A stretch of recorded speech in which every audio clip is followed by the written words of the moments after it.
नमस्कार, आप देख रहे हैं डॉक्टर साहिब, आपके साथ मैं हूं मुस्कान।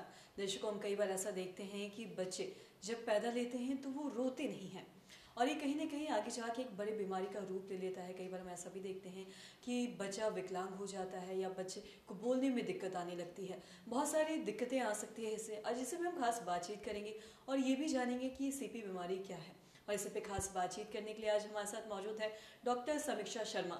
आपको बता दें कि बिहार की जानी मानी नवजात एवं शिशु रोग विशेषज्ञ है। मैम नमस्कार, बहुत बहुत स्वागत है आपका। Thank you so much Muskan ji. Ma'am, मैं आपसे जानना चाहूँगी, हम कई बार ऐसा देखते हैं कि बच्चा जब पैदा लेता है तो रोता नहीं है, या फिर कई बार ऐसा भी देखा जाता है कि बहुत देर के बाद रोता है, जो कहीं ना कहीं आगे जाके एक बड़ी बीमारी का रूप भी ले लेता है, जिसे हम सीपी भी कहते हैं। जानना चाहेंगे सीपी बीमारी क्या है और इससे क्या क्या दिक्कतें आ सकती हैं।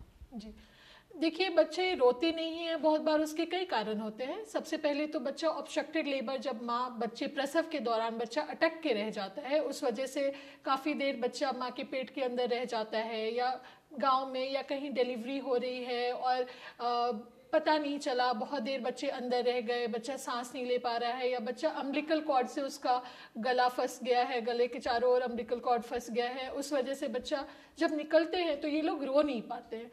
कुछ बच्चे होते हैं कि 5 मिनट बाद रोते हैं, कुछ होते हैं 24 घंटे बाद रोते हैं, कुछ रोते ही नहीं है। तो अलग अलग हम ग्रेड बोलते हैं, जिसको हम लोग हाइपोक्सिक इश्केमिक एन्केफेलोपैथी बोलते हैं, कि बच्चा रोया नहीं है, बच्चे को सांस नहीं आने की वजह से वो ठीक से रो नहीं पाया है।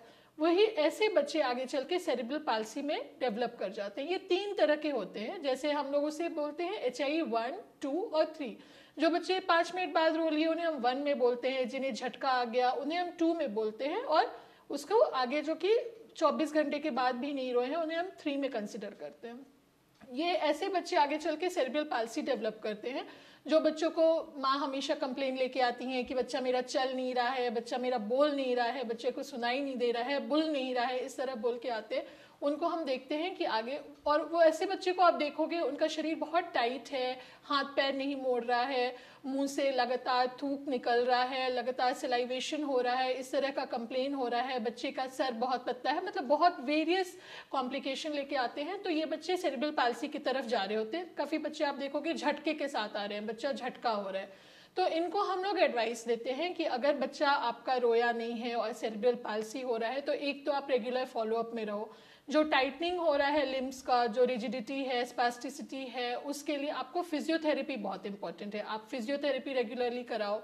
उसके बाद ऐसे बच्चे को आंख में भी काफ़ी कॉम्प्लिकेशन डेवलप हो जाता है, तो उसके लिए आप रेगुलर आई कंसल्टेशन लो। कान में भी बहुत बार आप देखोगे बच्चे सुन नहीं पा रहे हैं, एक तरफ से ज़्यादा सुन रहे हैं, दूसरी तरफ से उन्हें आवाज़ ठीक से नहीं आ रही है, तो आप हमेशा ENT, मतलब सारे डिपार्टमेंट्स को हम लोग इन्वॉल्व करके बच्चों का आँख ठीक से हो, कान ठीक से हो, इसलिए ENT कंसल्टेशन भी कान वाले डॉक्टर को भी हम दिखवाते रहते हैं रेगुलर। सबसे ज़्यादा मदद रेगुलर एक्सरसाइजेज से होता है।